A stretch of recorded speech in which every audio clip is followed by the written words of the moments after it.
ये वो गैस है, ये लंग्स सभी के ठीक हैं, एक्चुअली इस गैस ने ब्रेन के ऊपर अफेक्ट किया। जो स्मेल थी काफ़ी कम हो गई है, पर हम एहतियात बरत रहे हैं। वो पब्लिक एड्रेस सिस्टम से भी कर रहे हैं और दूसरा ड्रोन से भी चेक कर रहे हैं, कोई ऐसा ना हो कोई बेहोश ना आदमी हो। जैसे उसी घर में भी हमें वो उनका डॉग था जो वो अनकॉन्शियस था, पर अभी ठीक है, वो बच गया। 11 डेथ्स हैं, 11 डेथ्स हैं कन्फर्म्ड हुई। तो एनडीआरएफ की टीम्स आ गई हैं और दूसरी टीम भी वो पहुंचने वाली हैं, वो बठिंडा से चली हुई हैं। अभी शंका जार कर रहे हैं लोग, किसी ने कोई केमिकल वगैरह ऐसे जैसे डिस्पोज ऑफ करते हैं, इंडस्ट्रियल वेस्ट करते हैं, वो इनिशियल अभी तक बताया, पूरी तो तफ्तीश के बाद बताया जाएगा।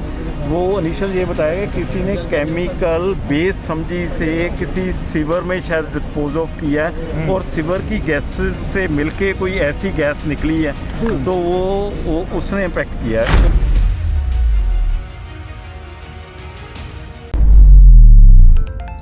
ਲੁਧਿਆਣਾ 'ਚ ਜ਼ਹਿਰੀਲੀ ਗੈਸ ਲੀਕ ਹੋਣ ਦਾ ਮਾਮਲਾ ਸਾਹਮਣੇ ਆਇਆ ਹੈ ਤੇ ਹੁਣ ਤੱਕ ਮਿਲੀ ਜਾਣਕਾਰੀ ਅਨੁਸਾਰ 11 ਲੋਕਾਂ ਦੀ ਮੌਤ ਹੋ ਚੁੱਕੀ ਹੈ ਤੇ ਮਰਨ ਵਾਲਿਆਂ ਵਿੱਚ 3 ਬੱਚੇ ਵੀ ਸ਼ਾਮਲ ਨੇ। ਨਾਲੇ ਤੁਹਾਨੂੰ ਇਹ ਵੀ ਦੱਸ ਦਈਏ ਕਿ ਮਰਨ ਵਾਲਿਆਂ ਦੀ ਗਿਣਤੀ ਵੱਧ ਸਕਦੀ ਹੈ ਕਿਉਂਕਿ ਹਸਪਤਾਲ 'ਚ ਦਾਖਲ ਕੁਝ ਲੋਕ ਗੰਭੀਰ ਹਾਲਤ ਵਿੱਚ ਨੇ। ਇਸ ਘਟਨਾ ਤੋਂ ਬਾਅਦ ਐਨਡੀਆਰਐਫ ਦੀ ਟੀਮ ਮੌਕੇ ਤੇ ਪਹੁੰਚ ਗਈ ਹੈ। ਇਸ ਤੋਂ ਪਹਿਲਾਂ ਪੁਲਿਸ ਪ੍ਰਸ਼ਾਸਨ ਦੇ ਉੱਚ ਅਧਿਕਾਰੀ ਮੌਕੇ ਤੇ ਪਹੁੰਚ ਚੁੱਕੇ ਨੇ। ਘਟਨਾ ਗੈਸਪੁਰ ਇਲਾਕੇ ਦੀ ਹੈ। ਘਟਨਾ ਤੋਂ ਬਾਅਦ ਪੁਲਿਸ ਨੇ ਪੂਰੇ ਇਲਾਕੇ ਨੂੰ ਸੀਲ ਕਰ ਦਿੱਤਾ ਹੈ। ਲੁਧਿਆਣਾ ਦੇ ਪੁਲਿਸ ਕਮਿਸ਼ਨਰ ਮਨਦੀਪ ਸਿੱਧੂ ਦਾ ਕਹਿਣਾ ਹੈ ਕਿ ਇਸ ਪੂਰੀ ਘਟਨਾ ਦੀ ਬਰੀਕੀ ਨਾਲ ਜਾਂਚ ਕੀਤੀ ਜਾ ਰਹੀ ਹੈ। ਉਹਨਾਂ ਕਿਹਾ ਕਿ ਅਜੇ ਤੱਕ ਇਹੀ ਪਤਾ ਲੱਗਿਆ ਹੈ ਕਿ ਕਈ ਫੈਕਟਰੀਆਂ ਦਾ ਜ਼ਹਿਰੀਲਾ ਕੈਮੀਕਲ ਇਲਾਕੇ ਦੇ ਸੀਵਰੇਜ ਵਿੱਚ ਸੁੱਟਿਆ ਗਿਆ है, जिस तो बाद ये जहरीली गैस बनी है। तक यहाँ हमारे 11 डेथ्स हैं, 11 डेथ्स हैं कन्फर्म्ड हुई। तो एनडीआरएफ की टीम्स आ गई हैं और दूसरी टीम भी वो पहुंचने वाली हैं, वो बठिंडा से चली हुई हैं। तो मेन इसमें जो चेक अभी जो करने का कर रहे हैं काम, वो है अभी गैस जैसे जो अभी शंका जार कर रहे हैं लोग, किसी ने कोई केमिकल वगैरह ऐसे जैसे डिस्पोज ऑफ करते हैं, इंडस्ट्रियल वेस्ट करते हैं, वो इनिशियल अभी तक बताया, पूरी तो तफ्तीश के बाद बताया जाएगा। वो इनिशियल ये बताया कि किसी ने केमिकल बेस समझी से किसी सीवर में शायद डिस्पोज ऑफ किया है और सीवर की गैसेस से मिलके कोई ऐसी गैस निकली है, तो वो उसने इम्पैक्ट किया है। उनके 2 बातें कर रहे हैं, एक वो हॉस्पिटल के प्रॉपर बोर्ड बना के उनका पोस्टमार्टम हो रहा है, उनके ब्लड सैंपल्स और वो उसका भी काम कर रहे हैं। अब इस एरिए में कंपैरेटिवली जो स्मेल थी काफ़ी कम हो गई है, पर हम एहतियात बरत रहे हैं। वो पब्लिक एड्रेस सिस्टम से भी कर रहे हैं और दूसरा ड्रोन से भी चेक कर रहे हैं, कोई ऐसा ना हो कोई बेहोश ना आदमी हो। जैसे उसी घर में भी हमें वो उनका डॉग था जो वो अनकॉन्शियस था, पर अभी ठीक है, वो बच गया। वहाँ जहाँ डेथ हुई है वो एक कैट का भी इम्पैक्ट हुआ है। जो डॉक्टर्स के बताने के मुताबिक ये वो गैस है, ये लंग्स सभी के ठीक हैं, एक्चुअली इस गैस ने ब्रेन के ऊपर अफेक्ट किया।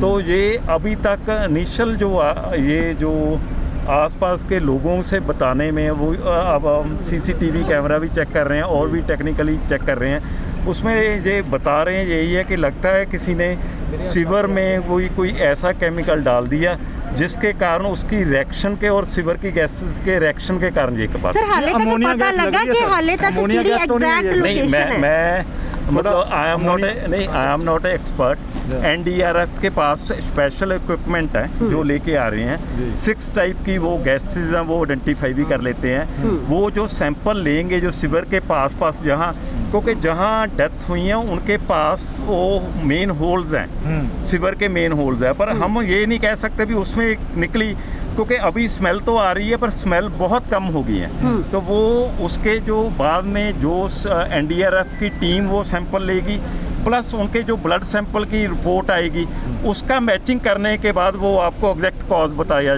जा सकता है भी कौन सी गैस है। ਜਿਹੜੇ ਮੈਨ ਹੋਲ ਜਿਹੜੇ ਨੇ ਸਰ, ਮੈਨ ਹੋਲਸ ਦੇ ਜਿਹੜੇ ਸੈਂਪਲ ਲਏ ਗਏ ਨੇ, अभी तक इंजर्ड कितने सर? डेथ तो आपने हाँ, जो पेशेंट सिक हैं वो अभी 4 हैं। 11 की वो डेथ कंफर्म हो गया। तो 2 अपोलो हॉस्पिटल में थे, वो 2 दूसरे हॉस्पिटल में थे। अभी वो 11 की तो डेथ कंफर्म है, 4 जो हैं वो अभी बता रहे हैं अभी वो सीरियस हैं, बट अभी इनिशियल स्टेज पर ये बता रहे हैं अभी लगता है भी they are out of danger. Sir manholes ਦੇ ਜਿਹੜੇ ਸੈਂਪਲ ਲਏ ਗਏ ਨੇ ਉਹਨਾਂ ਨੂੰ ਕਿੰਨੀ ਦੇਰ ਤੱਕ ਲਿਜਾਇਆ ਜਾਏਗਾ ਔਰ ਉਹਨਾਂ ਦੀ ਰਿਪੋਰਟ ਕਿੰਨੀ ਦੇਰ ਤੱਕ ਆਏਗੀ? ਉਹਦੀ ਜਿਹੜੀ ਮੈਨ ਹੋਲ ਦੀ ਜਿਹੜੀ ਗੈਸ ਟੈਸਟਿੰਗ ਯੂਨਿਟ ਹੈ ਉਹ ਬਠਿੰਡੇ ਤੋਂ ਚੱਲਿਆ ਰਿਹਾ, ਉਹਦੇ ਚ ਲਗਭਗ ਮੈਨੂੰ ਲੱਗਦਾ ਹੁਣੇ ਹੀ ਤੁਹਾਡੇ ਹੁੰਦੇ 15-20 ਮਿੰਟਾਂ ਦੇ ਵਿੱਚ ਇੱਥੇ ਪਹੁੰਚ ਜਾਣਾ।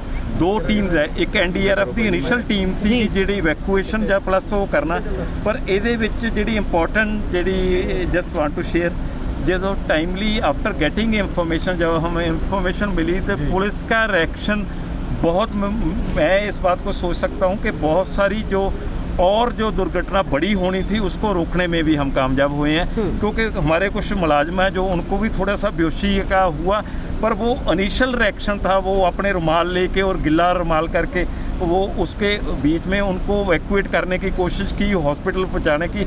मेरे ख्याल में उनमें से 2 आदमी अभी बच जाएंगे। तो ये हमारी जो टाइमली जो सुकून की बहुत बड़ी दुर्घटना जो 11 आदमी का मरना, दैट्स ए बिग इशू, पर उसके बावजूद भी जो टाइमली और इसकी नाकाबंदी करना, उसको लोगों को अवेयर करना, उस रोकने में मेरे ख्याल में ये और भी बड़ी दुर्घटना हो सकती थी अगर टाइमली वो हम तो अभी अगर कहें तो स्थिति कैसी है सर?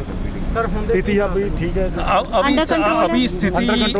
अभी स्थिति अंडर कंट्रोल है, और वो हम पब्लिक एड्रेस सिस्टम को कि बार बार आपके जरिए भी लोगों को पता चल गया, अभी तक लोग हमें कोऑपरेट भी कर रहे हैं, पर बार बार फिर क्योंकि टाइम कुछ रेस्टलेस होके ऐसा इस साइट को ना आने लगे। जब तक NDRF का क्लियरेंस नहीं मिलेगा हम रिक्वेस्ट करेंगे कि इस जगह के पास ना हो। वैसे जिस जगह पर हुआ है, मैं ये N95 मास्क के साथ ही वहाँ जाके वहाँ देख के उसके हाउस के आ गया, अब कोई गैस नहीं निकल रही, पर हम प्रिकॉशन के लिए बोलते हैं इस रोड को और इस एरिए में जो छतों के ऊपर जहाँ अपने रूफ टॉप्स पर खड़ के इसको ना देखें जब तक NDRF का हमें क्लीयरेंस नहीं मिलता। सर ਤੁਸੀਂ ਅੰਦਾਜ਼ਾ ਲਾ ਰਹੇ ਹੋ ਕਿ ਸੀਵਰੇਜ ਦੇ ਜ਼ਰੀਏ ਕਿਸੇ ਫੈਕਟਰੀ ਨੇ ਉਸ ਦੇ ਵਿੱਚ ਕੋਈ ਕੈਮੀਕਲ ਯੁਕਤ ਕੀ ਸਕੀ? ਅੰਦਾਜ਼ਾ ਸੀਵਰੇਜ ਜਿਹੜੇ ਨਿਕਲਦੇ ਇਲਾਕੇ 'ਚੋਂ ਕੋਈ ਢੱਕਣ ਖੁੱਲਿਆ ਪਾਇਆ ਗਿਆ ਜਾਂ ਕੋਈ ਬਲਾਸਟ? ਨਹੀਂ ਉਹਦੇ ਵਿੱਚ ਨਾ ਉਹਦੇ 'ਚ ਸੀਵਰ ਦਾ ਇੱਕ ਮੇਨ ਰੋਡ ਦੇ ਉੱਤੇ ਹੀ ਢੱਕਣ ਖੁੱਲਿਆ ਤੇ ਟੁੱਟਿਆ ਹੋਇਆ ਸੀ, ਉਹ ਵੀ ਪਾਇਆ ਗਿਆ, ਬਟ ਉਹਦੇ ਵਿੱਚੋਂ ਨਾਰਮਲ ਅਸੀਂ ਹੁਣ ਉਹਦੇ 'ਚੋਂ ਇਹਨੂੰ ਗੈਸ ਵਰਕ ਨਹੀਂ ਕਰ ਸਕਦੇਗੇ ਕਿਉਂਕਿ ਲੋਕਾਂ ਦੀ ਲਾਈਫ ਨਾਲ ਇਸ਼ੂ ਹੈ।